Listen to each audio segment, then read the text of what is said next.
Hey there, StarCraft fans! It's Falcon Paladin coming at ya with yet another edition of StarCraft2 Legacy of the Void and your Sunday series.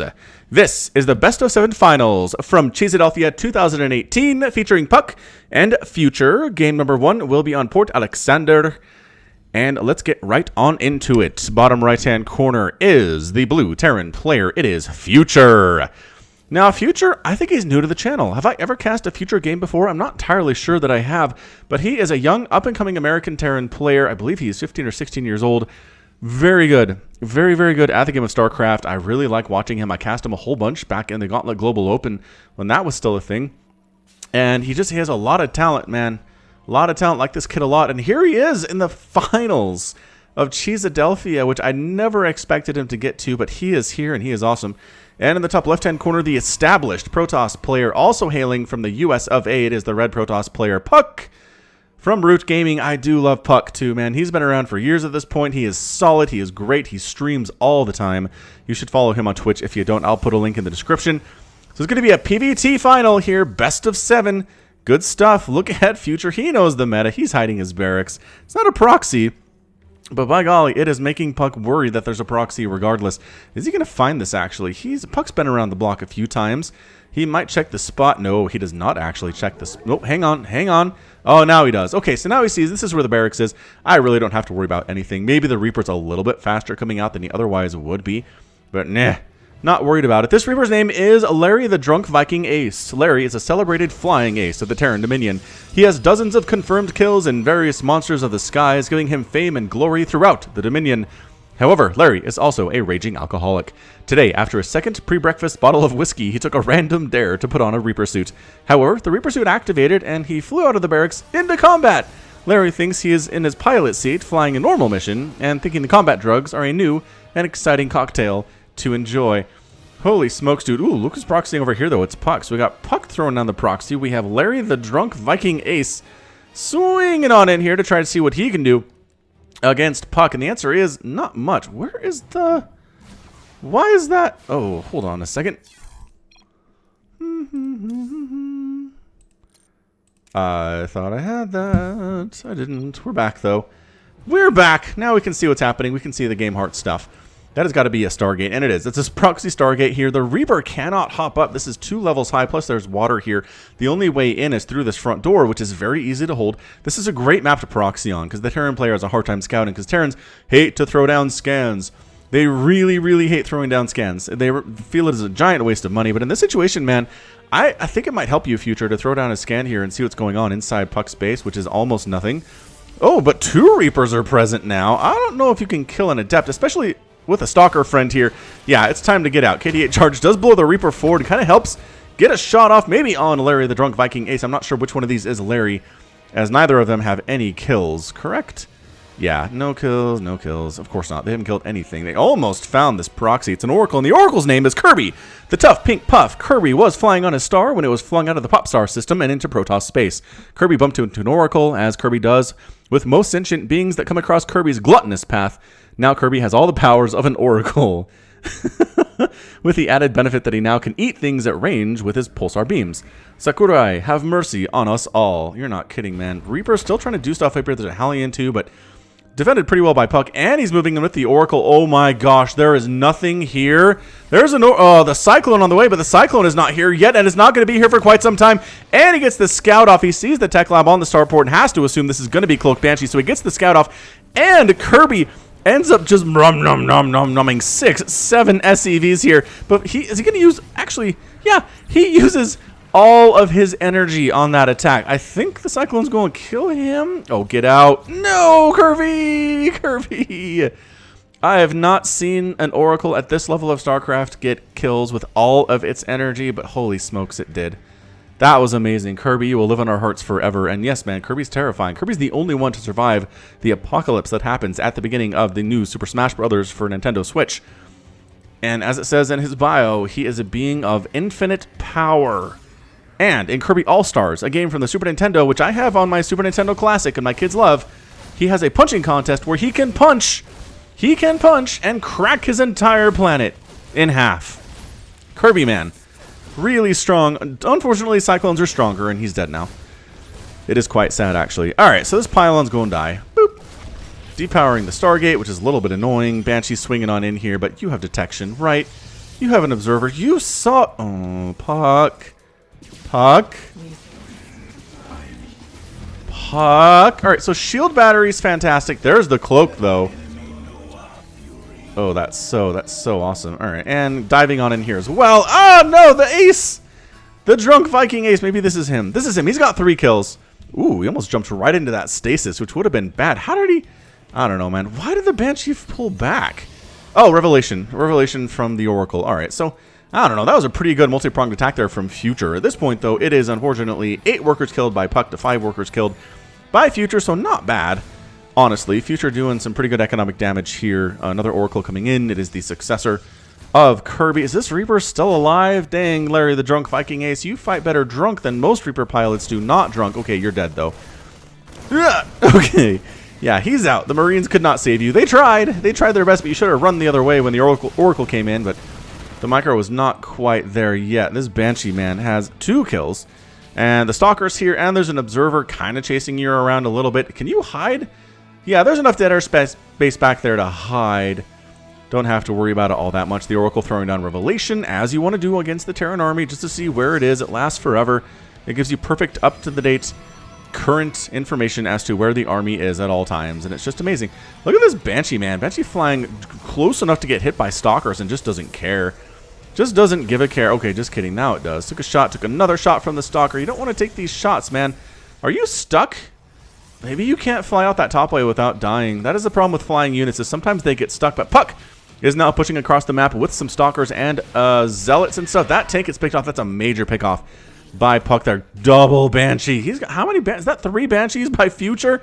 It is, and it's enough to actually kill probes. If you could do this, kill them, fire fast enough that you overpower the healing of the shield battery, which you can with shots coming from 2 Banshees at once, then you can start picking off probes there. This is fantastic play out of puCK. I'm really, really enjoying what I'm seeing from Future here. I meant to say Future, but I said puCK. Anyway, both players are playing well, but man, Future just wrecking this economy. 11 probes go down. There's the Revelation, but the Banshees just pull back with their friend other Banshee, who has 2 kills, and they can kind of commiserate there. That's 11 probes down. It is 37 to 50 workers in favor of Future at this point. Our young Terran player is doing pretty well for himself. There's a Colossus inside this Warp Prism. Colossus. I guess it is going to be mostly Marine here. A lot of gas is going into Banshee. You can't really have enough, a lot of Marauders if that is the case. The tanks, however, are present. The tanks are very good against Colossus, and I don't know, I mean, this is interesting. Interesting tactics here out of puCK. He is going to fly on with the Warp Prism, get some Colossus stuff done here. There are a few Marines present. There's a Viking to try to shut that thing down. I guess free Marine is not bad. Blah, blah, dead, and picks it up even before that beam of fire completely kills that Marine. Is anybody going for a 3rd base at all? We got some more Banshee stuff up here, I guess. This is interesting. I kind of like it. Can you kill... Oh my gosh, he's going to kill that. Wow, gets the Cyclone before the Viking can respond here. And there's the recall, and sure going to take some damage, but you got out. Good recall. That was a good little attack there. I liked it very much. Still 17 to 9 workers killed in favor of Future here. He's done a much better job than you having killing stuff so far. But, you know, Chrono Boost is good. Getting a 3rd base up before your Terran opponent is also pretty nice. Although the 3rd base, you know, it's going to be landed and functional for Terran before puCK's is ready to go. So an attack here from puCK. He almost needs to make something happen here with this. He's going for a Templar Archives. He's getting charged behind it, but it's a Stalker Colossus Sentry Zealot Immortal style play here.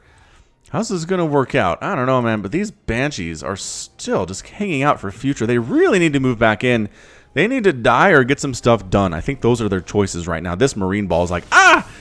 Colossus! He's trying to split him, but man, Charge Lots and Colossus are just anathema to those Marines. They're going to die so fast, as we saw there, as exhibited there. A big warping of Zealots, of Charge Lots here inside the main base of Future, while attacking at the front door, keeping the attention to Future at the front, while a lot of his SCVs are going down. This is an amazing back and forth game right now.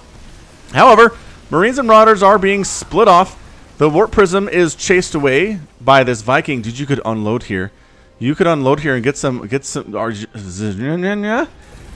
Are your warp gates ready to go? Are these zealots still doing stuff? Well, I don't know if more. Ow, ow, ow. Widow Mine's firing on our zealots. Marines, Marauders here. Widow Mine's getting killed quite nicely, actually. This guy's got 3 kills, and he's going after more SCVs, and the army just wanders over here to the 3rd base and gets some pot shots off at the same time.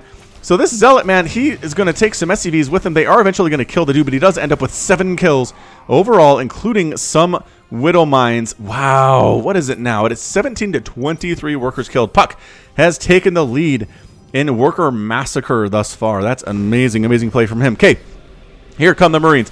Here come the Marauders. And this is, I don't know if it's enough. I don't think it's enough to deal with this, especially with the Disruptor, especially with Archons coming in, especially with more Zealots. Here, puCK. It is 89 to 72 army supply, and that is in favor of Future, but a lot of that is tied up in Banshees that are hiding right now and not actually part of this engagement. Are you... Wait, 1 died. One of those Banshees died. Do you have 2? No, there's 3. Where'd the other one go? Are you like hiding behind the... No? No, you're not. There... Oh, Banshee here. Well... Alright. So Banshee here. Just kidding, that Banshee's dead. Oh, there is a Banshee back home. Alright, good. So that Banshee gets picked off flying into the main base where there are stalkers and where there is observation. Swinging up this way is Future. I am not convinced this is the best place you want to be. I don't know, man. puCK is ready. He is ready and waiting. If you come down that ramp, I just think you're going to die. Throwing up a pylon and a potential 4th base for Future. puCK wants to know about it. Oh, going up that ramp. Are you still leaving? Why are you leaving? Don't leave this base undefended. Maybe he knows that Future's army is split, and if he goes for it now, he can just win. Okay, well, I'm going to lose this Nexus. This is some really angry Terran stuff. They've got +1 attack. They're working on +2. That Nexus dies immediately. puCK charging on in to the front door. The 3rd base is in a ton of trouble from Future. This game 1 is bonkers. Are we base racing in game 1 of this best of 7 series, you guys? Holy smokes. Ooh, Stasis does catch some of these units, and a bunch of everybody else is still severely injured here. Another base is warping in for puCK on the left-hand side of the map. And the 3rd base by Future is gone. So it's a trade for trade here. 89 to 82 army supply. It is in favor of Future, but by how much and for how long? He's looking for these SCVs. And the SCVs are like, please don't look this way. Please don't look this way. And they don't. The army of puCK doesn't see it. Picking up as the Zealots are here with the army that took down the 3rd base of puCK. They might try to fly into the main base and get some stuff done there, but they are pretty injured and would need some time to get healed up before they're really ready for any long combat action. I mean, sure, they could attack, but they die pretty fast is what I'm trying to say here. Blink, just about done for puCK. Infantry armor level 1 about to finish here from Future 2. He's really not been playing straight bio here, which is why his upgrades are delayed. Oh, no. Oh, no. The SCV Massacre Part 2. 15 SCVs go down there. Just wrong place, wrong time. Yikes. That was not good. It's 57 to 37 workers. puCK has severely turned the tables on his young Terran opponent here in game number 1. Weapons level 2 for infantry going to come down for Future, which is real nice, but his attempt at a replacement 3rd base is not going well as a Zealot finds the building at command center and shuts it down. Alright, so does Future know about this? He doesn't.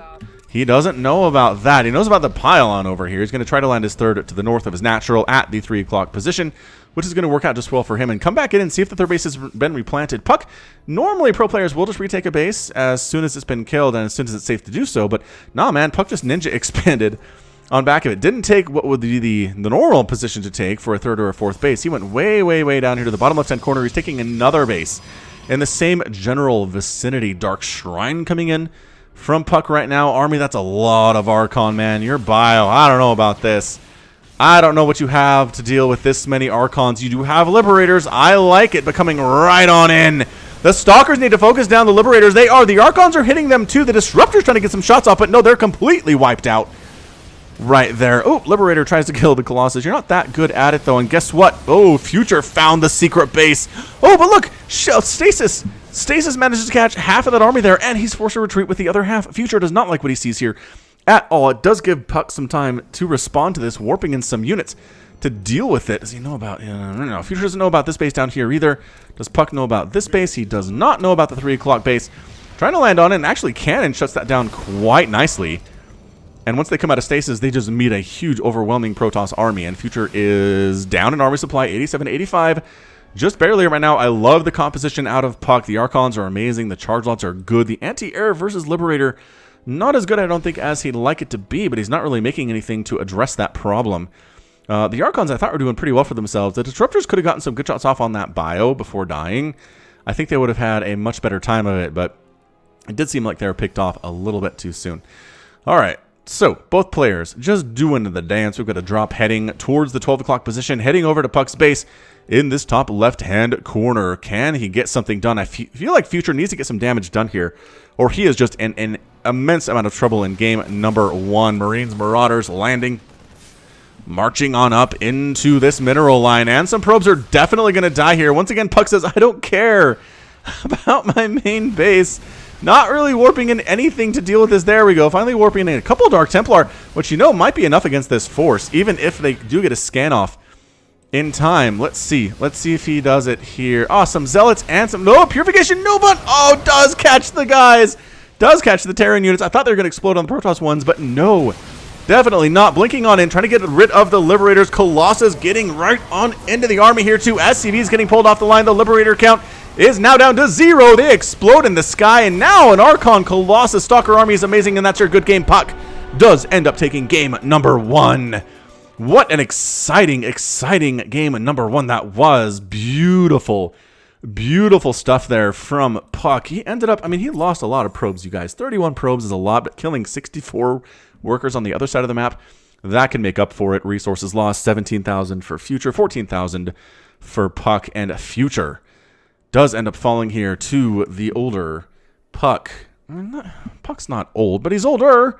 Future's a baby, effectively. We'll see how he responds here in game number 2, but man alive. Okay, what can he improve on? I think the upgrades he can improve on. I know he basically spent a lot of money on Banshees in that early game, and as a result did not have the money going towards upgrades that he should have, but he had some pretty good drop play there. The Banshee attacks were very, very nice, but losing that third base and not really able to get it replanted in time, in enough of time, was really the beginning of the end there for him. But I liked his composition. Marine, Marauder, Liberator, pretty great, especially if you can dodge Purification Novas. All right, so game 2 coming at you in just a second. Game 2 is on Automaton. The latter edition left-hand side of the map is going to be Future. He is blue. And on the right side of the map, slightly up, is the red Protoss player. He is puCK. He is up 1-0. And I kind of like this map, you guys. I like the tile set. I like the colors. I like the scattered boxes just everywhere. And I kind of like these gold bases. I know it's easy to harass from this side and hard to defend that, but I feel that's what gold bases should be. High risk, high risk. Wow, that's my brain saying high risk, high reward, and just being like, let's say that faster. Can we get away with saying that faster, Falcon? And then I try it, and it's like, no. No, that was not something you could do, brain, but thanks anyway, I guess. I don't know. Anyway, let's hear it for Kirby the Oracle in that last game, by the way. Really got some stuff done before he got pwned by that Cyclone, huh?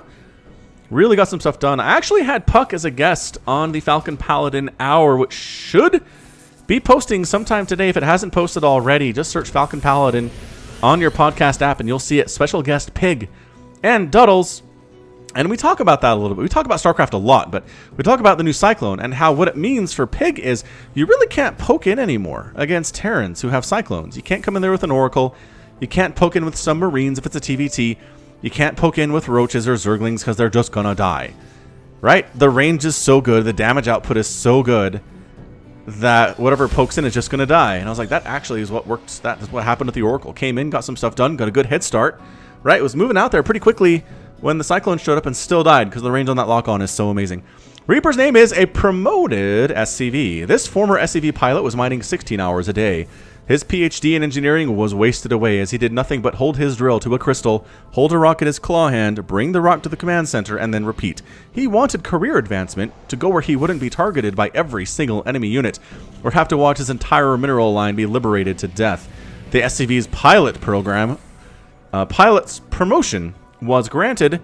He was assigned to the Reaper program. Oops. Oh, hang on. You're going to get a probe kill? No, man. This probe has taken some damage and really wants to do some more harassment here. There's nothing to stop this, actually, except another SCV. The cheese spray, and then the recall. puCK just uses the recall on the probe, which is hilarious. Absolutely funny. So now that the Reaper knows, now that promoted SCV knows where the probe is, he can move on out. Try to get some scouting done. But that was a bit of a delay. There really was a bit of a delay here. That is such a weird wall. It's like right in alignment with the camera. So it almost looks like it's just kind of flush with the ground here. But it's not. That's definitely where you can hop up, or you could hop up if there weren't buildings there. That's why the buildings are placed. Protoss players take note. Adept gets a shot off. Adept's going to get another shot off, but it looks like promoted SCV is going to live unless the KDA charge, I was going to say, unless it pushes the Adept in range, which it did not. It did not. Starport here, a bit of a proxy from Future. I'm liking this. More Banshee play. The Banshee play, I felt like, was fairly successful in the first game. I'm not convinced it paid for itself, but fairly successful nonetheless. Dude, get some shots off on these probes. The probes are keeping the Reaper out. I have never seen this before. That's amazing. The Reaper once in, the probes are blocking it off. You don't get to see what my higher tech is. If you want to see it, you have to scan. And no scanning. Meanwhile, Adept Stalker up here at the front door, and suddenly, what is here to defend against this? Oh boy, 3 Hellions. Alright, so 3 Hellions are going to kill this Adept. Like, no question, 4 Hellions are going to kill this Adept. The Stalker actually is in a bit of trouble here, too. And the Reaper coming back, adding some extra DPS. It's just not a good feeling for anybody. Wow. You don't see that every day either. Reaper Hellion taking down a Stalker. Absolutely incredible stuff. Great job. Great job indeed by that group. I mean, they outnumber the Stalker 3-1, but still, not bad. It's a Liberator from Future, so he's going to sneak on up, get some Liberator attacks here inside the main base. Before the shield battery gets up, I think. Liberator pilot, she might get here before that happens, and attacking on in with some Hellions. Stalkers trying to defend that. There are 2 Stalkers here, which is better than the one that was in that previous fight. And you know what? Set up. The Stalkers have to come in and deal with this, and then the Hellions dive right on in. Oh, what a sick play there by Future. And you know what? 8 probes go down. 12 probes go down. This combination harassment is so dang effective. A couple more sprays. Oh my gosh, those stacked up probes are so almost dead, and they were stacked right on up there. Liberator with 5 kills. 17 probes go down. 37 to 25 workers. puCK says, I got this. I just... Just leave, he says. Oh, just leave. Tempting, says Future. It's a tempting offer. I love it.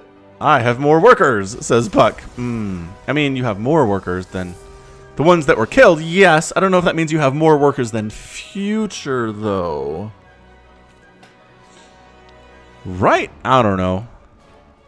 That might actually be the thumbnail for this cast, is that I got this. Frowny face from Future. Just leave from puCK. There was some talk of making that a one-trick Wednesday, where you have to go into a game and tell your opponent to leave and see if they do. I didn't think that would make for super entertaining casting. And in fact, I'm really not finding any ideas that I find super interesting at all for a one-trick Wednesday.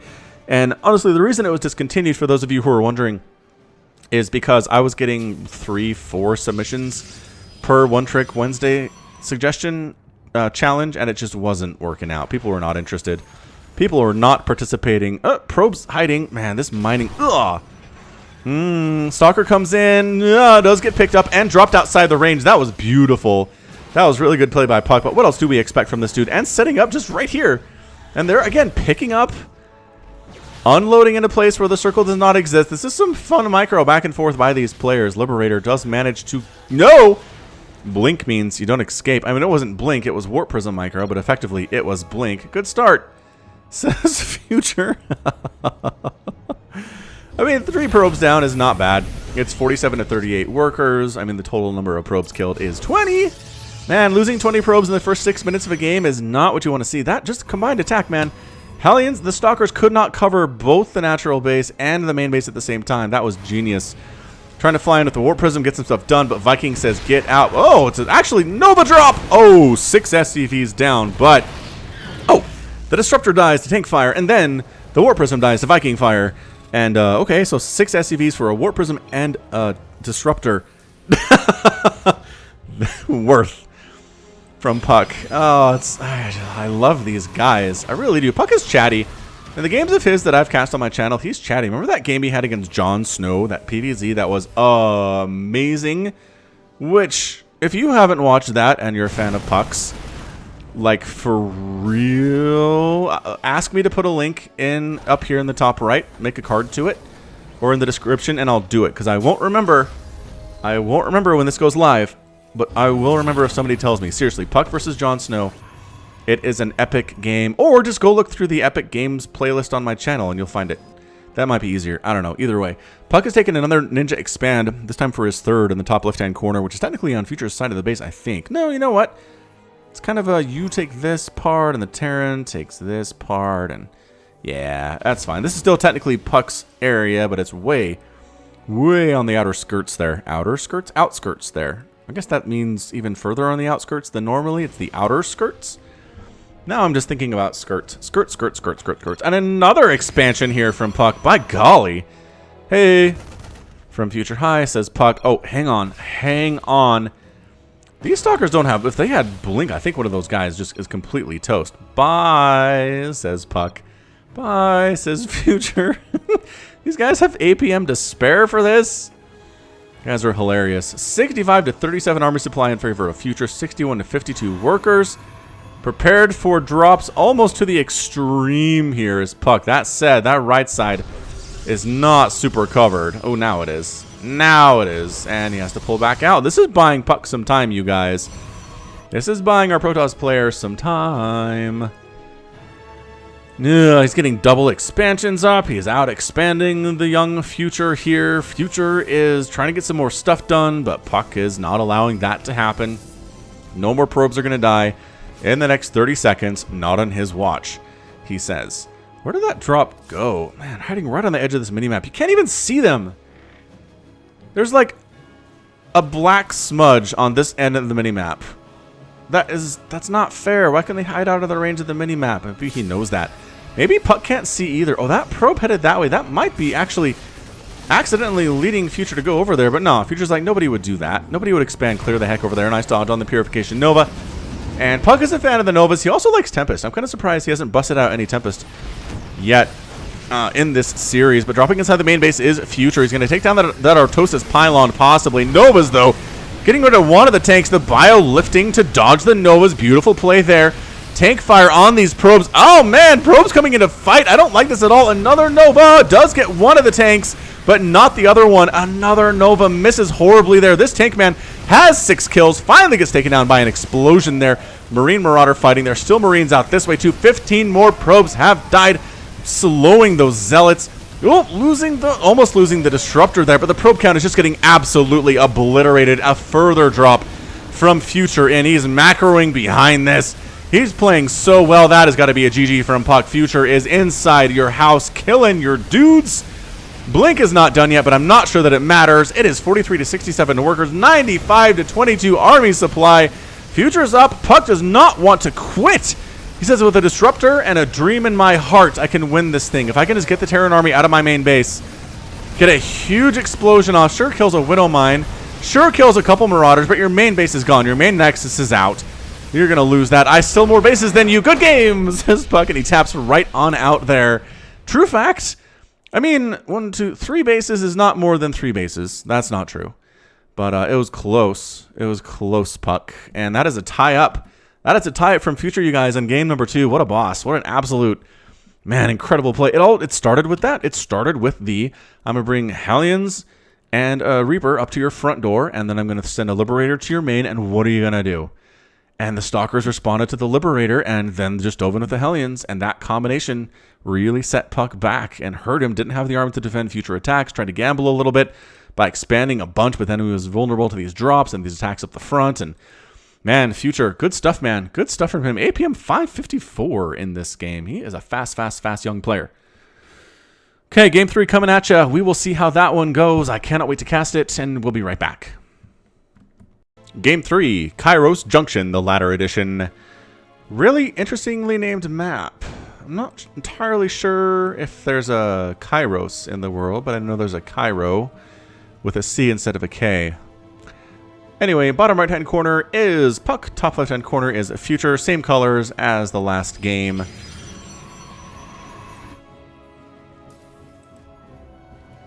And I don't know. I don't know what to expect this game, you guys. Games 1 and 2 were very excellent. Very excellent. I love Cheeseadelphia. One day, maybe I will go to it. Maybe next year. Maybe next year I will go to it. Maybe next year I'll go to BlizzCon as well. I don't know. Anyway, no proxies here from the Terran player, no proxies from the Protoss player, just same story here. Can't hop up down here because it is 2 levels high. And Reaper jetpacks can't jump 2 levels high, but they can jump 1 level high, and that's what this is. And that's why puCK's buildings are in this location, which kind of makes them susceptible to cyclones a little bit, which I'd worry about. Like, you bring a Liberator over, you bring a Cyclone over, and then you just kind of like lock down these buildings from that direction. The probe harassment by puCK has been pretty great in this game. I've really appreciated it, forcing an SCV off the line from Future, as is tradition to do. And Future has gone for his Reapers in games 1 and 2. He likes the Reaper. Seen a lot of Terran players kind of bypass it in TVP these days just because, I don't know, Stalker's good, Adept's good, but this is a Reaper. Reaper's name is Failed Law Student. Elizabeth had everything, what the heck? This is a weird sentence. Elizabeth had everything she wanted out of law school. She had a job at Big Firm Co. lined up. She was the top of her class. Everything seemed to be perfect. Then she learned she was 1 point away from passing the bar exam. Elizabeth joined the Reaper program because she decided death was better than studying for the bar exam again.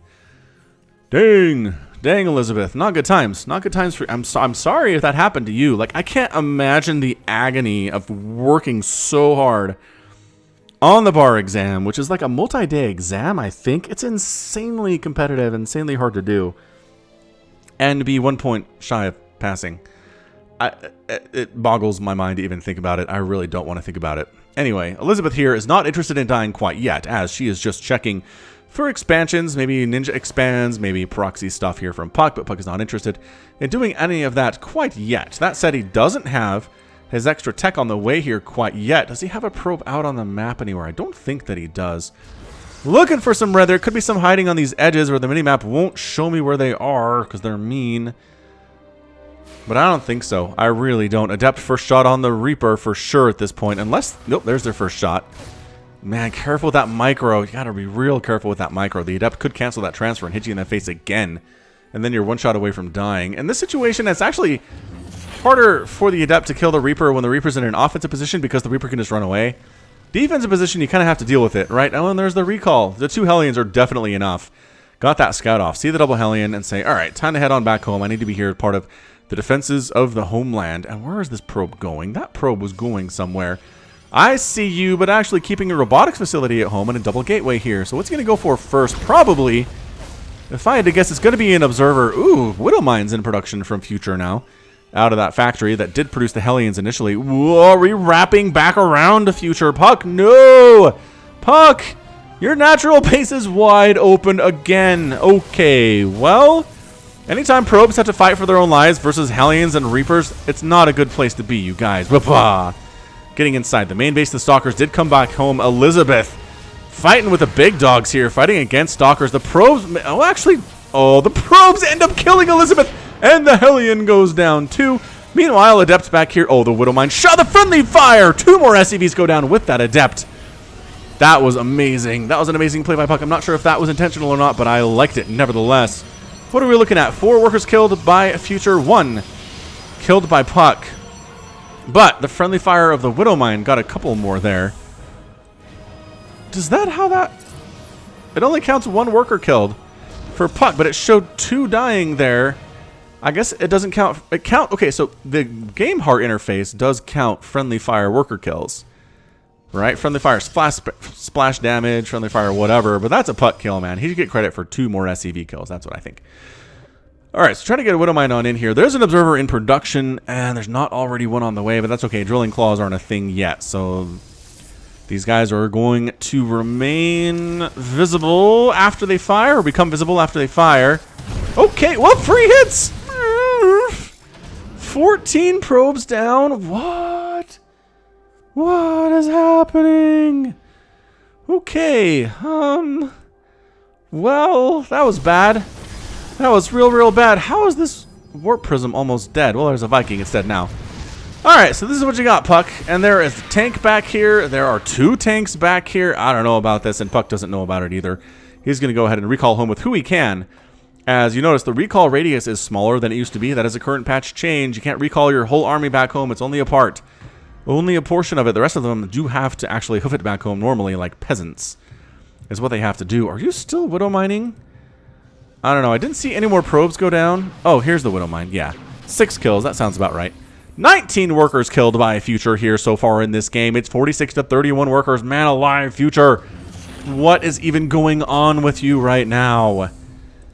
Jeez, he really wants to win this thing. He wants to win Cheeseadelphia. He doesn't want to make it to the final. He's playing for keeps right now. And at age 15, not easy to do. Not easy to play for keeps on this stage and keep your nerves. But so far, man, 300 APM. He's playing fast. He's playing strong. He's playing aggressive, which is something you kind of have to do as Terran. Especially in the Terran versus Protoss matchup, or else they just show up with a huge splash damage army. And you die. Medevac does get picked out of the sky there by the Protoss forces. Production tab by Future is very busy. +1/+1. It's working on stim, working on a combat shield. Just kidding, only +1 attack and stim and combat shield. No +1 infantry armor. I did not know what I saw there. What else is going on? The Falcon Paladin Hour. You should check that out. Also, you can support me on Patreon at patreon.com/FalconPaladin. For as little as $1 a month, you can get me casting additional StarCraft. 1 game a week for that simple $1 a month, you guys. That's 25 cents an extra game. Is that worth it to you? I feel like it'd be worth it to me if I really liked watching Falcon Paladin cast StarCraft. And if you clicked on this video, you probably fall into that category. There's also higher reward tiers available and whatnot. I actually need a suggestion for what I should do for my $5 a month reward tier, because I was going to do a monthly Q&A, but then I'm not interesting enough to actually warrant a monthly Q&A. People didn't have enough questions to fill that time. So I'm trying to find another suggestion of a $5 tier. So let me know in the comments what you think. Marine comes in, says this front door is effectively unguarded. Oh, hang on. There's a whole army here. Dies up against the wall, falls on his back. Not good times. Third base coming in for puCK. Third base has got to be under construction here. There it is. And landing by Future from the main base here into his third base location just outside of the main. Ooh, Dark Shrine on the way from puCK. One behind. Dark Shrine. Or maybe not Dark Templar, maybe just for Archons, as he does like mixing in Archons against these compositions from Future. What I like about Future, as a couple Widow Mines get taken out by a Nova. Oh, man, can he get this third base? Where's even the army? They're not responding to it fast enough, that's for sure. That was a stimless Bile army taking down that Nexus under construction. No stim at all. Stim was 20 seconds away when he started attacking that thing. He couldn't wait, and it worked out. It paid off. What a gamble from him.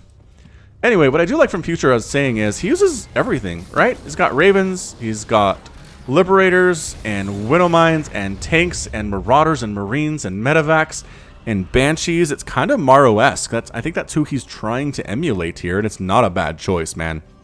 Maru, widely considered the best Terran player on Earth right now, despite his performance at BlizzCon, which, it was problematic, dude. He can't lose that Warp Prism. Okay, he didn't. He didn't lose the Warp Prism. He lost 3 Widow Mines to the shot, though. That Nova doing it well there. And forcing the army back right now. 4th base warping in from puCK. He knows he has to get up economically, especially since he lost all of those workers, and he's down 59 to 48 workers right now. He's trying to overcome that by going for additional expansions. And I think it might work out for him here. Future not really putting on the pressure he wanted to. He is pushing out now. These Zealots get spotted. I think they did get spotted. They're going to try to head off the Zealots if they come down that ramp, but the Zealots are like, nah. We're just scouting Zealots. We don't want to kill anything. Don't mind us. Ah! All right, well, that guy gets killed. He's kind of a reluctant attacker there, though. I don't think he intended to really get anything done. And he's running away, man. Do they have charge? He's got to have charge. Yeah, man. Charge Zealots are fast. They do a little bit of a jog as compared to the regular Zealots that do more of a walk style animation and are slow. Oop, he tried to get a Nova off there, but didn't like it. Took a shot from a tank and said, yep, abort mission. Walking in with some Stalkers and some Zealots. Goodbye, Sensor Tower. The third base of Future's in trouble, but the third base of puCK is also in trouble. Why do these guys insist on doing mini base trades like this? SCVs are running for their lives. There were no probes here at all to die, so it is actually 51 to 49 workers in favor of puCK right now, which is hilarious, but the third base goes down. For puCK, there are Novas holding the top of this ramp. I don't know if you want to come up here, man. Oh, man, the SCVs allowed those... Oh. Wow, the Zealots allowed the SCVs to get up there. This is not enough for a few Zealots to stop right now. Tank fire coming up. The natural base is in trouble. Got a Raven for anti-armor missile as possible Oh, as possibility there. Disruptors getting picked off, and they can't get Novas down. If they die before the Nova explodes, they're dead in real life. Anti-armor missile on some of these units, and actually does reduce the shields of Archons now. So the Stalkers and the Archons are affected, but that tank is completely wiped out. Holy smokes. 6 probes do end up getting killed. 45 to 47 workers in favor of Future, but he's on 2 bases, and puCK has the 3rd base that it just got scanned right now. Widowmine firing on some Stalkers. Decent Nova hit there. Not incredible, but losing a Disruptor in the process. Not a great trade. And chasing this army of puCK's home. Reinforcements came in. It is 85 to 37 army supply. Future is ahead right now, as he's supposed to be when he has this very low army count army, but is very strong. If you don't have the particular response to it that puCK needs, and he doesn't have it. Probes going down by the dozens right now. 19 probes have been killed. Archons wandering in. There's an observer overhead. An Archon does get killed here, and that's your good game. puCK taps out, and Future takes game number 3 on Kairos Junction in another zany game. Wow. Wow, puCK even had this 3rd base, and Future was sitting on 2 bases. He'd sacked his 3rd to take down what he thought was the 3rd of puCK's, but secret 3rd base down here. The thing was, there were only 32 workers left, and more importantly, 9 army for puCK. He had a Zealot remaining and an Observer. How is that 9 army?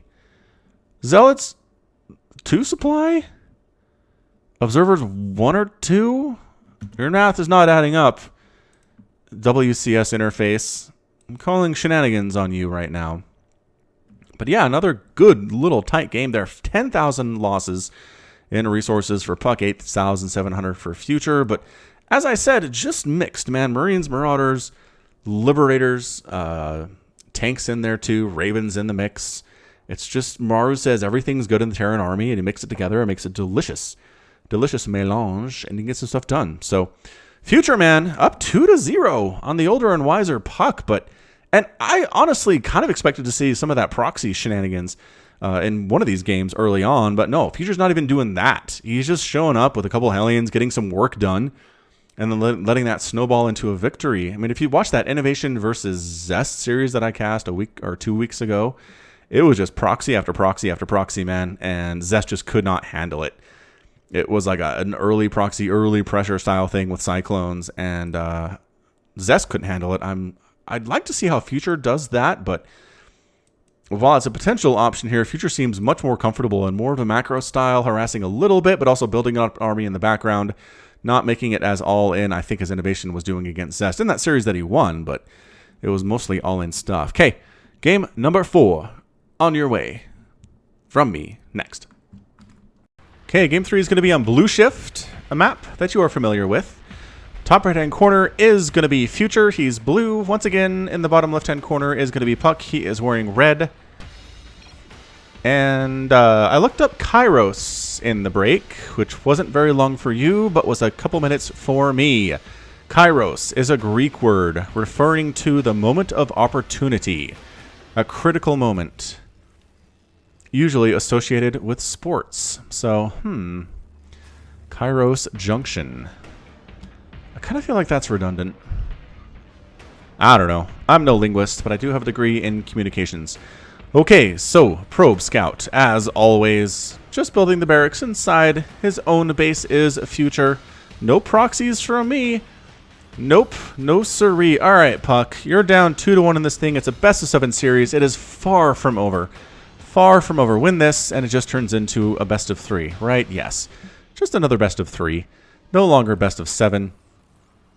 But if you don't win this game, it's going to be really, really hard to come back from down 3-1 and force a game 7. No matter what the best-of-7 is, if you're down 3-1, I just feel like it's very, very difficult to come back and win from that spot, especially in like the NBA, especially in the NHL, especially in, I mean, who else plays best-of-7 series in sports? I don't think like soccer does.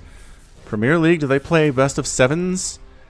I don't think so. It's usually like one and dones, right? You lose in your out style stuff. Anyway, this Reaper's name is Make My Day. Don't even think about it, son. Alright, this is Make My Day the Reaper. I'm guessing Clint Eastwood reincarnated here in the far-flung future. He's still acting and directing, you guys. He's in a movie called The Mule right now where he runs drug money and stuff and drugs. as an old man, like, he's cast as an old person because he's an old person. You can't really hide that, you know what I mean? But holy smokes, Clint Eastwood, still around, still doing stuff in Hollywood, and he's got to be like 80, man. Retirement is not in his vocabulary, is what I'm trying to say. Look, he even has the energy to hunt down this probe and just murder it. Blah, blah, blah, blah. Meanwhile, other probe shows up here from puCK. You look like you have something on your mind. What are you trying to do here? Oh, it's another Reaper from Future. We did see that in game number 1, where he went for the second Reaper pretty early. It's kind of nice, actually. It does slow some stuff down. It slows down your factory, right? It slows down your upgrades. It slows down everything, pretty much. But how the heck? What is going on? Oh, Reaper's back here. He came all the way down here. Make my day. Got inside the main base. I just hadn't assumed that was a possibility. But it is. And now a Zealot is here. He actually pauses construction on the factory and is going to town on this tech lab next. It seems like a pretty good target. These Reapers are coming back and being like, well, it'll take us 1,000,000 shots to kill the Zealot, but I guess we'll do it. Ooh, that is concussive shell. Some Marauders with concussive shell here from Future. He's got builds, you guys. This young guy, he's got builds. And this is just the old micro challenge in the arcade. And actually, I think it's an official thing that Blizzard did there too. This was a couple years ago now, but they made a micro challenge where they put you in different scenarios to like micro your way out of trouble. And I think one was like kill this Zealot with Reapers maybe, or with Stalkers maybe, something like that. You just had to kind of move around and not let it get you, was the general concept there, and that's exactly what that was. So double Reaper trying to come up, but there's 2 Stalkers and an Adept waiting. There are no Hellions this time, but there is a Marauder, and he's going to go... Oh, does he have a concussive shell? And it is going to be the upgrade here. Oh, man, the Mag Field Accelerator upgrade for the Cyclones. This could be the build. This could be the game where we see that early pressure being put on with Cyclones, Marauders, Reapers jumping into the main base. Are you serious right now? Gonna get another probe kill. This Adept does take out one of the Reapers. I assume that one was Make My Day. And actually might get another one. Do you have a Shade available? She did have a Shade available. She could have chased that down and killed it. Maybe not. Maybe not the time it takes to expire there. So good call. Good call by puCK. But a couple other probes go down. This is just incredible play here from Future. I'm loving it. And there it is. There's that Mag Field Accelerator. I've been calling it something else, but Mag Field. Some of these upgrade names just are not logical, and my brain has a hard time retaining them in that situation. But anyway, yeah, man, 2 Cyclones with this upgrade. What this does, it makes lock-on do to 400 plus 400 damage to armored units. It's 400 initially with lock-on, and then you double it with this little guy, Mag Field Accelerator. Ay, caramba, there's the laser. The laser tells you they have the upgrade, and now puCK has to be worried. He's got to worry about this. That said, Future's going home. He doesn't like the number of Stalkers here. Oh, with a Warp Prism. Oh, I heard about this. puCK talked about this on the podcast. I mean, I'm not going to spoil... Oh, I guess I have to spoil it. But basically, when the Stalkers show up, if you break the lock-on by lifting the Stalkers, the Cyclones are effectively useless. Holy crap. And then you pick it up and it drops the lock-on lock. Wow, this is brilliant out of puCK. I really wanted to cast a game where this happened, and I found one. I found one at Cheeseadelphia. Hooray. I'm bouncing up and down on my chair. Bounce, bounce, bounce, bounce. More Stalkers are here, and the Warp Prism is the key to making this whole darn thing work. Repairing up the Cyclone, but the Cyclone is useless, you guys. The Cyclone can't get any damage with that lock-on because, yoink, you just pick it up. You just pick up the Stalkers that are getting locked on. Cyclone does go down. SCV is pulled off the line to try to fight this thing. It is not a good place to be. Now, SCVs are getting killed here, 2 for lock-on. Actually does pick off the Warp Prism. Wow. Nice pick off there from Future. And now, suddenly, the tables have turned. And bam! Stalker does go down. Cyclone has 2 kills and exactly 10 hit points, which is not great. But it did force puCK back. Picking off that Warp Prism was everything, and it happened. You can't pick up the Warp Prism in the Warp Prism and block the lock-on because that doesn't make any sense. That would be a Warp Prism incursion. Warp Prism Inception. And Inception is my favorite movie that doesn't make a lot of sense if you think about it. And I don't know that's intended to make a ton of sense because it's about dream levels, which aren't a real thing anyway, so how much logic can you really apply to it? But just, if you think too much about that movie and ask too many questions about it, you will just talk yourself in circles, and it is not a fun mental exercise. I've done it before. But I love it anyway. I get caught up in the spectacle and in the sound and in the action and in the characters and the writing. It's great. I love Inception. I still remember I went to see that with my wife, and after it was over, we just sat there in the theater and looked at each other and were like, wow. Just wow. Christopher Nolan has done it again. That guy, he is gifted. He is a gifted director and visionary for sure. Third base coming up for puCK. Third base going to get constructed on site here for future. A bit of a departure from the previous situations he's been in. Oh, you cannot lose that warp prism. Careful, careful, careful, careful. There we go. Mwah. Cyclone. Colossus out. It's a C word. And actually, if he gets the warp prism again. And now is the pushing time. The Colossus goes down. The Stalkers are going down. This is just too much bio. The force fields are going to make this thing happen for just a little bit. Mule called down, I think, to provide vision maybe for the high ground. Is he not going to shuttle him over here? He's waiting for the force fields to come down. Shield battery is present. We've got Make My Day back, or at least his friend. Shield battery gone. Just instantly there. The slow on the Marauders is so good right now, and Immortal shows up and does manage to shove this away just a little bit. But another Stalker dies, another Stalker dies, a Zealot dies, an Immortal dies. The target firing by Future is insane right now. Warp Prism does take out 3 of the Zealots. What? That was massive. That was a massive hit by that Widowmine, or 2. I guess there are 2 of them there, but one has out of the 3 kills. Probes fighting. This might be the beginning of the end for puCK. Yeah, man. Probes just falling here. Stalkers trying to do what they can. Reinforcements are showing up. A warping of Zealots might actually force this away. But Widowmines are coming into burrow once again, and I think the Zealots are going to take the direct fire here, even if they can survive, and they cannot. They cannot survive, and that's your good game. puCK taps out once again, and Future is up 3-2-1. As I got to look this up.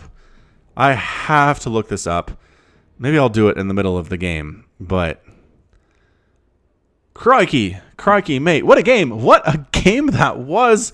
But Future up 3-1 on puCK with that aggressive play that I was talking about, man. Marines, Marauders, Cyclones, getting stuff done, picking off Warp Prisms, picking off Colossus and Immortals, and just that final attack by Future was impressive. APM at 403. He was really using everything he had to make that thing happen. He was building stuff back home as well. Production tab was beautiful. Look at that. 2 Marines, 2 Marauders, 2 Liberators, and 2 Widowmines coming up all at the same time while he's attacking at the front. Reinforcements coming across the map all the time too. Just target firing beautiful, and the reinforcements, and it's really hard to hold in that situation. So great job by Future. I mean, puCK, his life's on the line here. He is effectively done. If he can win this next game, he will force future games here, but Future's up 3-2-1. One more game from him means he's the victor. He is the winner of Cheeseadelphia 2018, and he's going to be hungry for it. He'll be hungry for it. We'll see how he does with it in just a second. It's Parasite. It's Future. It's puCK. Top left-hand corner, Future. Bottom right-hand, puCK. And same colors as before. Future is 16 years old, you guys. He turned 16 in 2018, but unless his birthday was at the very end of December, I bet you already knew that. Okay, 16 years old. When I was 16, StarCraft wasn't even out yet, you guys. Not even a thing. Not even StarCraft 1. I am old. I am so very, very old. I didn't realize that esports was a thing until about 2000 and I want to say 2008, maybe 2009. Yeah, man, I am late to the party here. StarCraft had been a thing years before that point. I knew that, like, Dotas were sort of around. I knew that Warcraft 3 had this mod. Anyway, but I didn't realize that they were played competitively, and I fell in love. I found some VODs, I found some replays played by higher level, professional level players, and I was like, they're playing a different game than I am with my friends. When I play StarCraft, it does not look like this, and I just fell in love with it so much. Okay, so Pro comes in, sees a double gas, no barracks opening here from Future, and says, oh, we are in trouble. Oh my gosh, Future is proxying for the first time. First time proxy here for Future. And puCK is just like, wait, what is happening? I gotta get back in there to see. Is he hiding the barracks down here somewhere? No, not hiding it down there. It's not just down here either. That's a good place to hide it, I guess. Maybe it could be up here. But no, it's on the far side of the map. Reaper's name is Bruce Wayne, a completely normal ultra-billionaire who just happens to disappear every night without explanation. An audit of Bruce's finances revealed a giant Batman-shaped hole in what were labeled business expenses. Bruce was convicted of tax evasion and misappropriation of corporate funds. Normally, a billionaire would have gotten a slap on the wrist, but the Dominion's war effort against the rest of the galaxy meant the government needed every penny of taxes it could get, and tax evasion was changed to a death sentence. Thrown into the Reaper program, Bruce Wayne is now forced to kill with guns, which is freaking him out so much, his super combat abilities are entirely useless.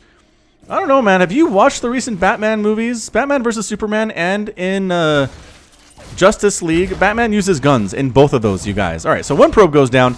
Batman getting some... I mean, Bruce Wayne getting some stuff done here. Adept is trying to shoo this Reaper away. It doesn't get too much damage done, but that is a proxy factory coming up right up there, too. And the Reaper's still here. Bruce Wayne. Bruce Wayne, you're such a little pain. You are. Good places to hop up on this map, too, actually.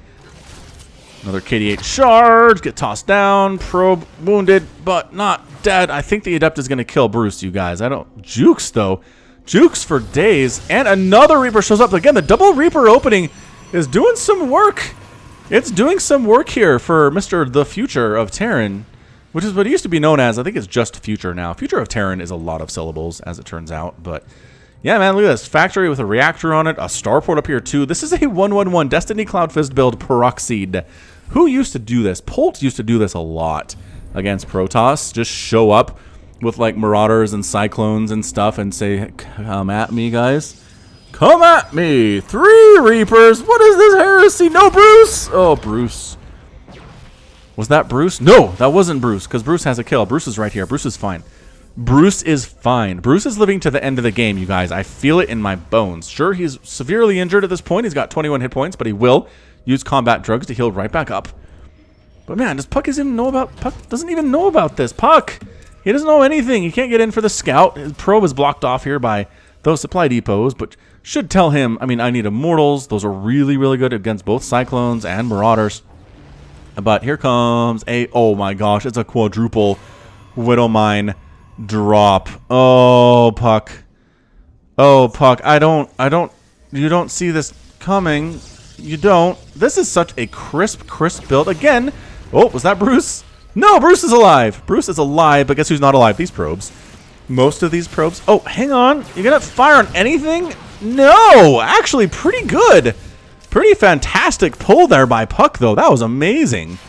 Couple probes die, 3 of them, but for 4 Widow Mines, that's embarrassing damage. Absolutely embarrassing. Oh, did Bruce die? Bruce! Bruce! Oh, Bruce died. Oh, I think the Immortal killed him. I mean, in fairness, it's an Immortal. An Immortal versus Bruce Wayne would probably do pretty well, I think. Anyway, Banshee follow-up here. This is absolutely one-base all-in type stuff from Future. I don't... It's a kind of a weird place to do it. You're up 3 games to 1. Like, you're going to all-in puCK, who's seen this a lot. And, I mean, is probably as well equipped to deal with it as anybody in this tournament you're playing in at Cheeseadelphia, but... Okay. All right, so here we come. We've got Medivacs with Widow Mines. All the Widow Mines are alive. That's kind of a big deal for puCK. There's still potential damage sitting there. And there are Stalkers and an Observer waiting for them. We're going to try to attack the front with some Hellions. It's that double dive bomb. But puCK has his army split up pretty well. The Hellions... No. Get out of there. One of them dies. Trying to unload the Widow Mines here and get some stuff done. But the pulls are good. Another 3 probes go down. Okay, 7 probes go down. That hurts a little bit more. But there's detection here. And there are Stalkers. And I think this Banshee... needs to get out. Why are you not getting out? I guess killing 9 total probes is 10 total probes is pretty good. Where is your Observer? And why are you not? Okay, I guess 12 probes down. Hellions diving back on into the natural base to get some stuff done. Banshee flying in here, and this is harmful. The good news for puCK is that he's on 2 bases. Oh, just kidding. Future's on 2 bases now, too. He expanded behind this. So not as all in as I thought it was going to be, you guys. What else is a surprise? Banshee trying to pick up those kills. 2 kills. Just 2. Just 2 more. But it is 35 to 24 workers in favor of Future here. All right. Future, what's your follow-up? It's a lot of Marines and Marauders. Falcon, I'm glad you asked. Getting Stim, getting a Raven. puCK, maybe going to try to take another sneaky 3rd base. He likes those in this series. They kind of worked out for him, really. And Medivac sees the Warp Prism coming in. That is a beautiful lucky scout from Future. The Marines move into position to shut this thing down. Oh, boy. Oh, puCK. You can't just lose this Warp Prism. You're in a pretty good spot.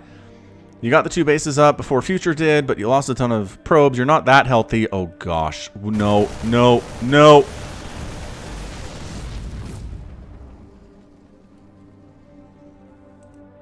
Press F for that Warp Prism. All right, man. Future's ready to rock. Concussive Shells is almost done. And there's a Marauder here, so that's kind of useful. Nice force field, though. You know what? This is a pretty good engagement for puCK right now. That medevac needs to start healing, lifting, shuttling as best it can. Raven auto turret down. And, oh, gets picked off there. It's kind of trying to stem forward, but I don't know about this. Yeah, man. puCK's able to win that battle. Not, like, super handily, but he wins. And that's, I think, what he needed to do there.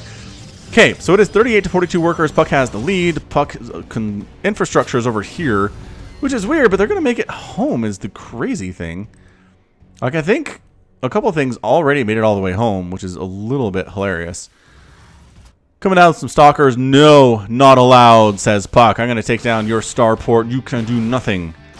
You can do nothing about it. Try to build some medevacs. I dare you. We have our immortal who eats reactored starports. Ah, ha, ha, ha.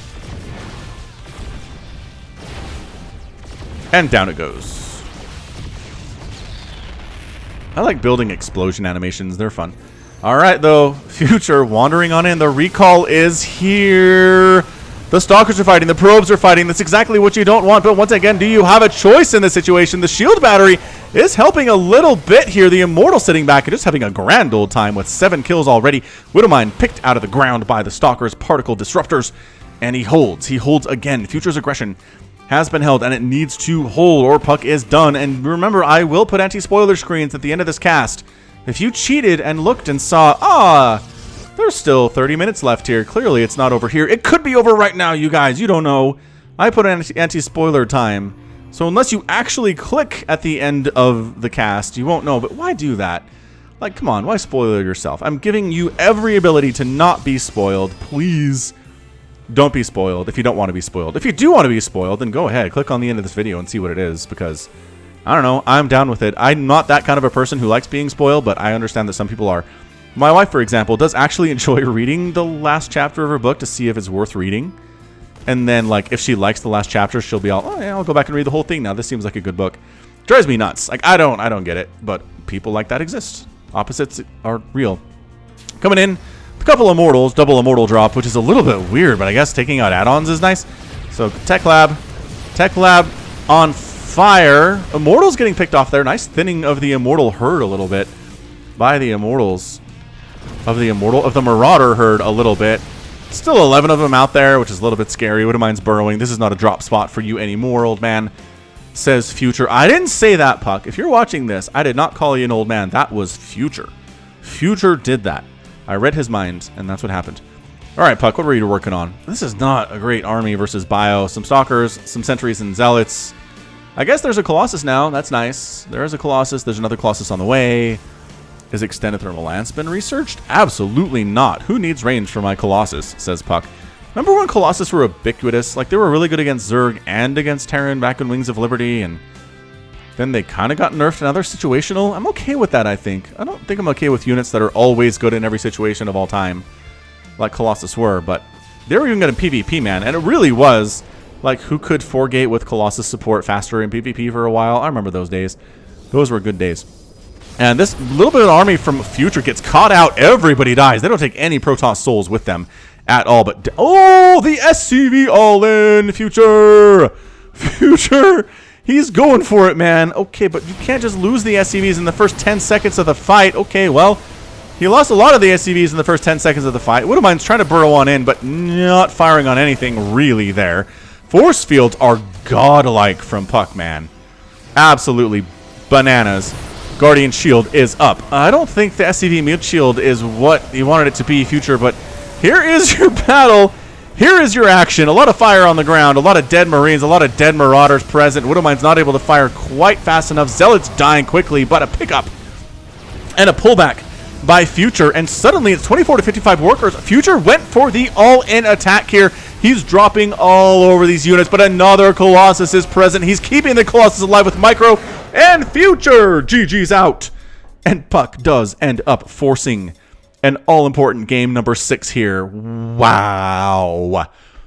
Wow, puCK. How many probes did he lose? 23. He lost 23 probes. Future lost a lot too, but most of that was when he brought those SCVs along to the front line in that final attack. Which did not go well for him. I don't know what triggered him to do that. Like, why did he look at the situation and say, it's time to all in? I guess puCK had a third base up and Future did not, nor did he have a third command center. So it was just time to go.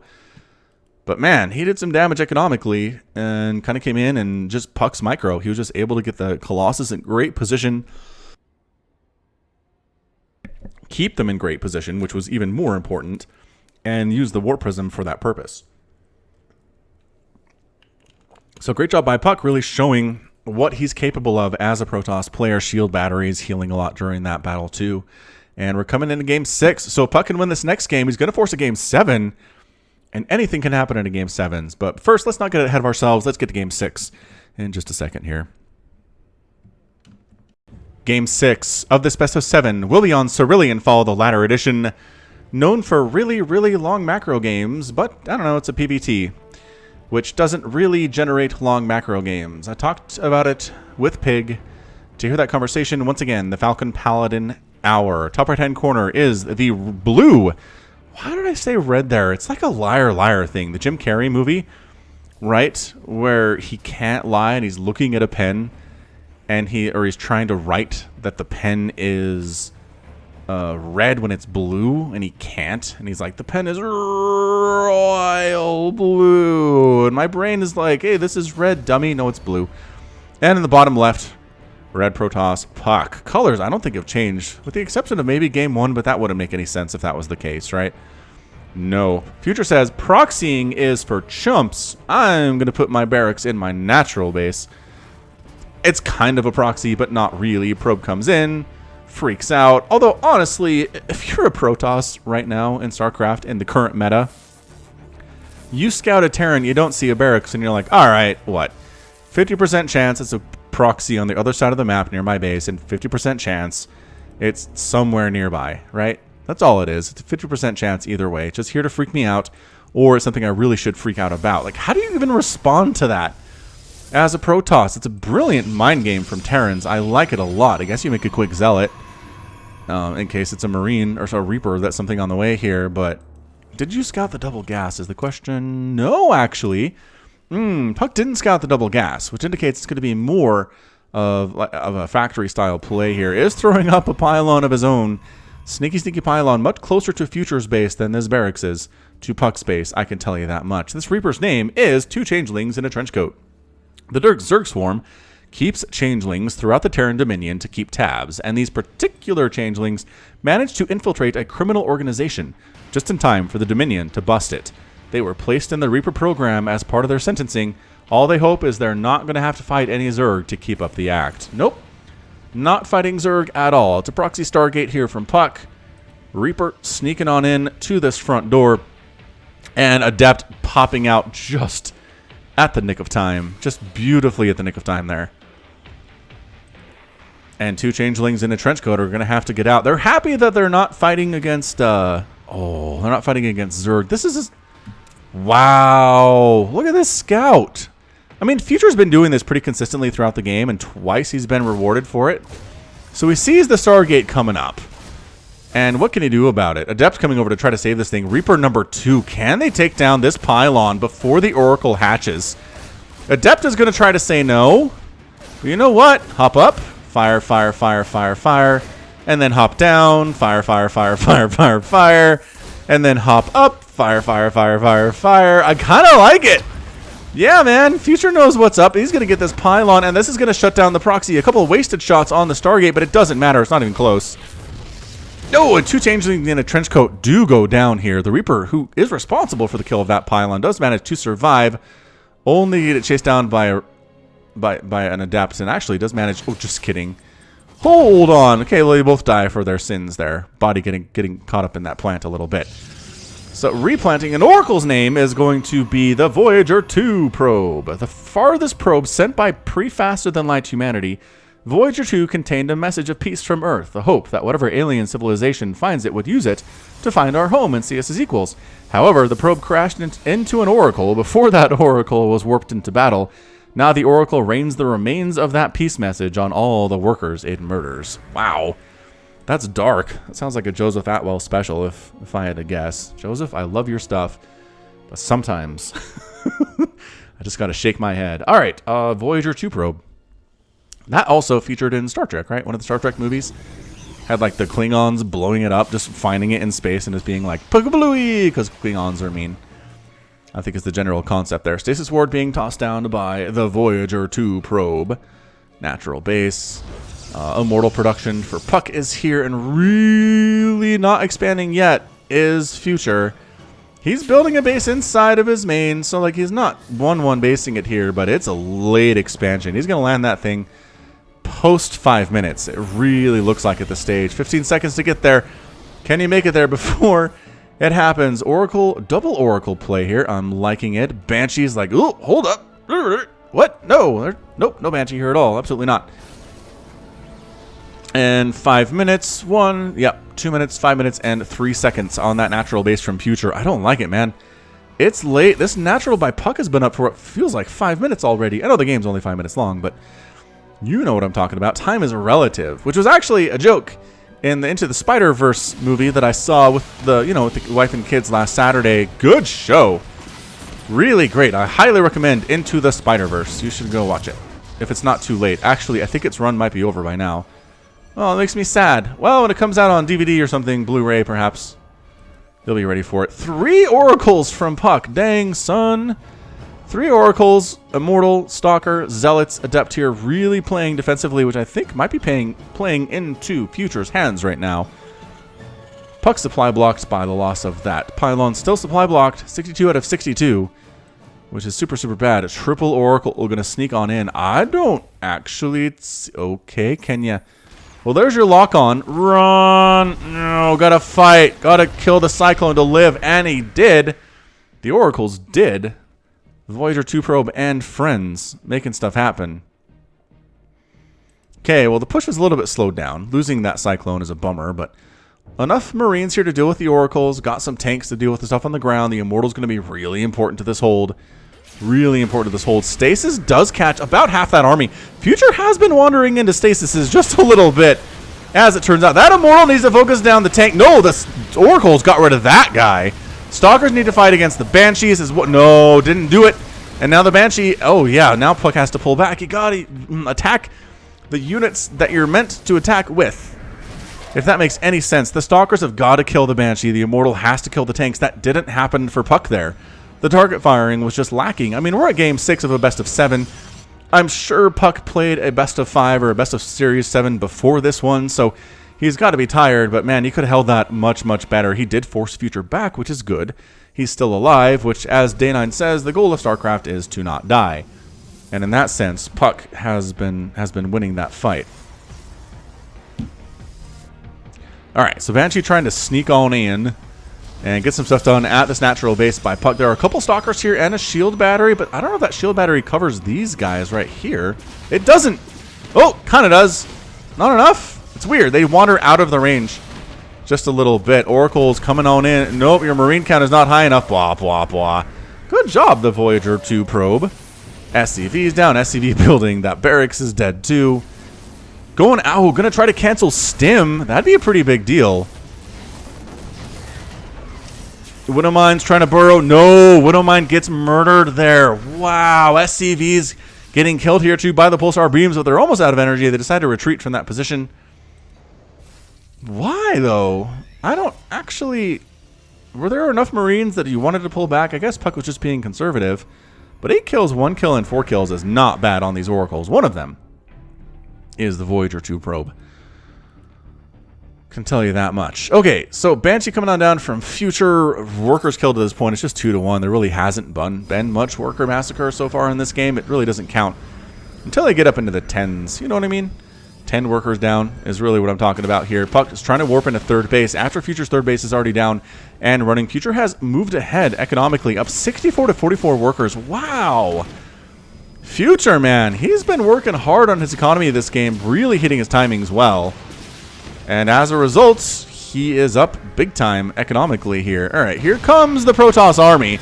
Getting right on top of this. The Widow Mines are behind this. Oh, behind the supply depots, firing on those zealots. SCV's getting killed here, though, too. Trying to focus down that tank, if at all Protossly possible. And yes, the tank goes down. The third base is in trouble. It was earlier, but it's also basically dead at this point. Wow, puCK pushing up. Really wants to force this game 7. Widow Mines firing on the zealots. Guardian Shield finally popping here against these Marines and these Marauders. SCV's getting pulled in. And Future knows he can afford to sacrifice some of these SCVs, but he is down 43 to 34 workers right now. This army by puCK does not want to go home at all. The Marauders are trying to take down the Immortals, and they do. Good target firing there on that one. Stalker down. Banshee showing up to assist as well, and Future, by the skin of his teeth, does manage to hold against that push from puCK. That was dangerous, and 39 SCVs died. It's 27 to 43 workers right now. 45 workers by puCK right now. His third base is up. It is not saturated. Future either needs to expand. Well, he didn't lose his third. I forgot about that. He does have his third still. He can call down some mules, and he is. All right, so maybe not that bad economically. Mineral income is actually higher than puCK's right now because mules, as we have established previously. This feels like a desperation play from Future. I just don't. He counterattacked, right? He held, and he's like, I got to counterattack. I lost too much stuff there. And he did. But sometimes your counterattack is a little bit ill-fated. I don't know. I like the Archons. I like the Immortals here from puCK. The Medivacs overhead, really useful too. Some battles he hasn't been fighting with Medivacs. And Archon trying to get focused down. Zealots are really important. The Zealots buffer for the rest of the army that's actually doing a ton of damage. And the Zealots themselves can do a lot of damage if they're right on top of the Terran army, so they can't just be ignored. They have to be target fired. They have to be attacked. And while that's happening, the Archons and the Stalkers and Immortals are doing their work. Widow Mines taking down the Warp Prism and doing some quick work on a couple of those Zealots too. That was big. Man, Warp Prism deaths are really important in PvT. Pushing in Oracle gets picked off there. I don't know if that was the Voyager 2 probe or not. SCV's here again from Future. We've seen this before. Are we going to see a Game 7? I don't know. Tacking in more SCVs coming in to buffer a little bit. Probes fighting for puCK at the same time. This battle is absolutely insane. But the Archons are down. The Immortals are down. Probes are fighting a couple Zealots up at the top side of this battle, trying to make some stuff happen, but the army is too big from Future. It is 50 to 13 army supply. Future has one worker remaining, and that's your GG! Future wins the best of 7.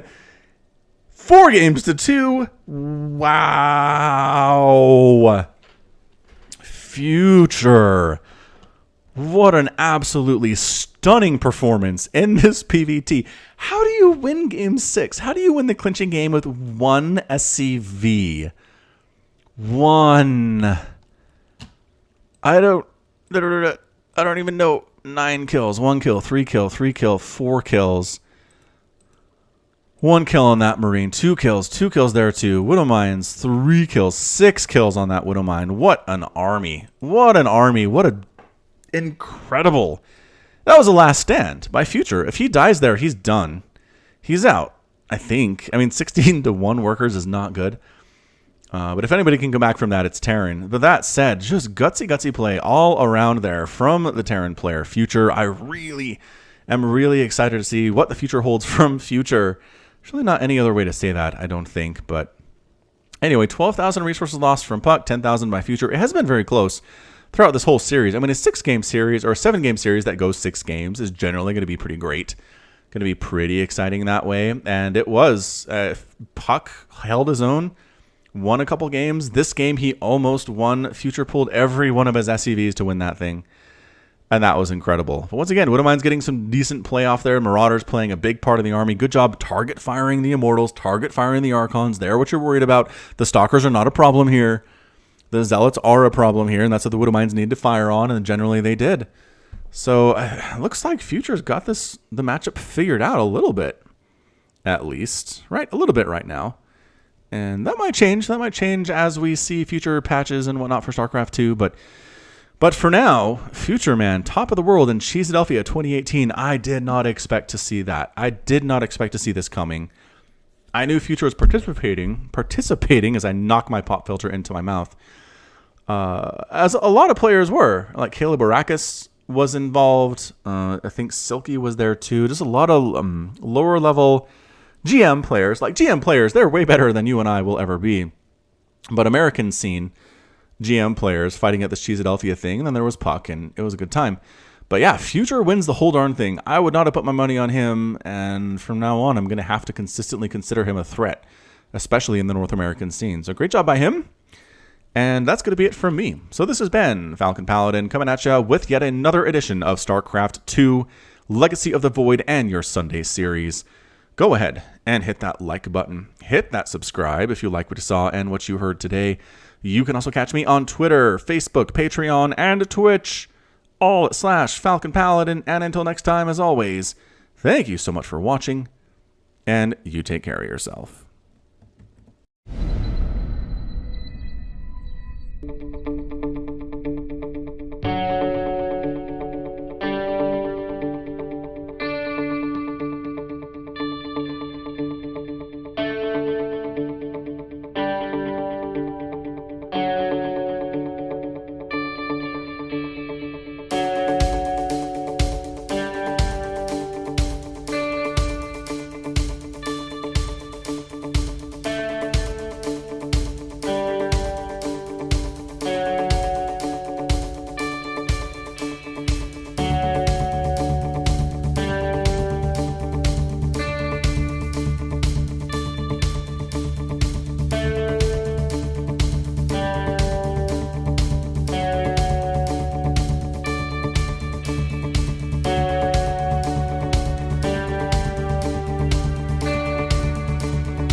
you.